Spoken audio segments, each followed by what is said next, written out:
To achieve muscle hypertrophy, which is muscle growth, you want to use progressive resistance training. And that simply means that you're increasing the resistance as you get stronger. Now, it seems very obvious if you're using weights. If you started with 5 pounds, you go up to 10 pounds, then you go up to 12 pounds, and then 15 pounds, and so on and so on. But when you're using body weight, it's not quite the same, obviously. You can load things over time if you've got some items at home perhaps, but they're really not going to create that much resistance, so you have to be a bit more creative. To make building muscle with no gym most effective, you want to use compound exercises as much as possible. And that means that you're involving more than one muscle group at the same time and more than one joint. So things like squats and deadlifts, and if we're talking about body weight, there are things like glute bridges that you can do as well. Push-ups are also a compound exercise. I'm going to talk about how you can modify your push-ups. Leg training is very effective because it allows you to use multiple muscle groups simultaneously. And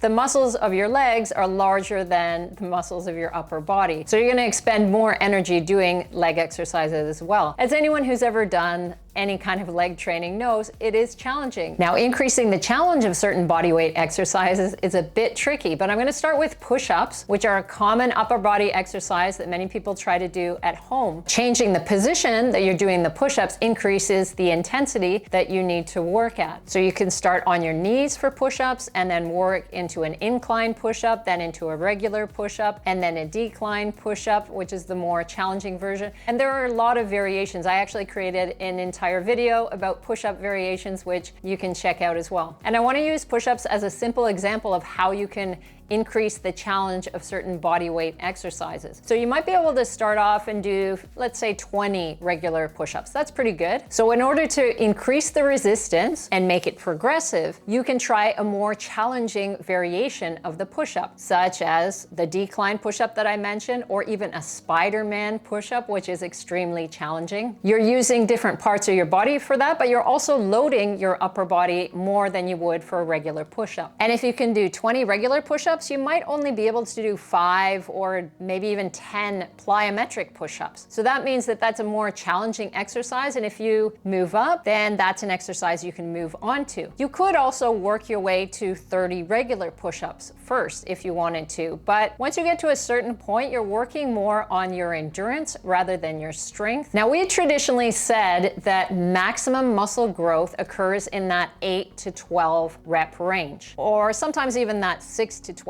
rep range. We are starting to see evidence that higher rep ranges can continue to produce muscle growth. You won't build as much strength as you would if you were doing a heavier weight or a more intense exercise, but you will be able to build muscle that way. So that's actually really good news for people who are relying on body weight exercises to build muscle. For lower body exercises like squats, you can start off bilaterally and then work your way into a unilateral, and perhaps work your way up to a single leg squat down to a chair, or even a full pistol squat where you're coming down on one leg all the way to the ground and then coming back up again. For something simple like a glute bridge, which is a good glute exercise that you can do at home, you can start that off bilaterally, both legs together, and the single leg glute bridge is actually quite challenging. The same thing with a hamstring towel curl, for instance. 2 legs together, not bad, but if you try a single leg, it becomes a bit more challenging. So if you move from the simpler, easier variation to the more challenging unilateral variation, you're going to continue to be able to build muscle without weights. Training the back can be quite difficult if you don't have any equipment. It is a little bit less obvious what you would do with body weight in order to build muscle. Of course, if you have a pull-up bar that you can put into your home, then that's very helpful. You're not really using weight, you're just using your body weight to pull up. I also find the suspension trainer quite useful for this, so you can get into different positions in order to train your back, either just an inverted row, or you can actually do flies in the reverse position in order to strengthen your upper back as well.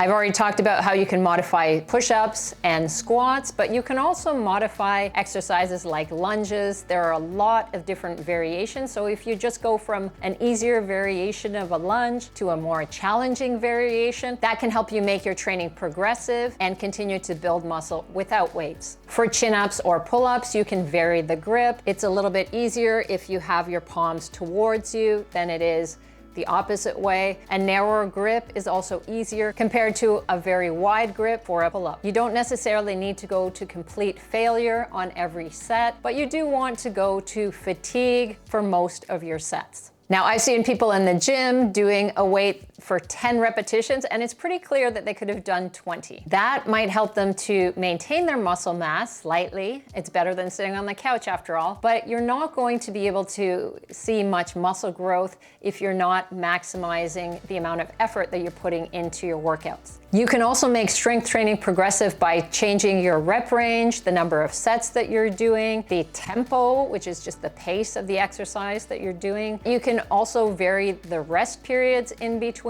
in order to stimulate growth. So you can have a shorter rest period or a longer rest period and then be able to do more repetitions. You could do 10 push-ups and a very short rest period and then do another 10 push-ups. And that might be one way of stimulating the muscles to grow. Muscle grows through mechanical tension, and that's the amount of weight that you're lifting. And I've talked about some ways of actually modifying that tension for bodyweight exercises. Muscle damage, which occurs through exercises that are new to you or eccentric exercises as well. Things that cause more DOMS, delayed onset muscle soreness, that's muscle damage. They also can grow through metabolic stress. That's often what we talk about when it's moderate weights, and it's often the pump in bodybuilding, just that feeling that you're stressing the muscle more during a particular workout. There's always a bit of controversy in the research about what contribution each of those mechanisms of muscle hypertrophy actually has. So whether it's more important to have mechanical tension or metabolic stress or muscle damage, I think it's important that you try to incorporate all of those things into your program, especially if you're not using any weights, because then you need to be more creative in order to build muscle.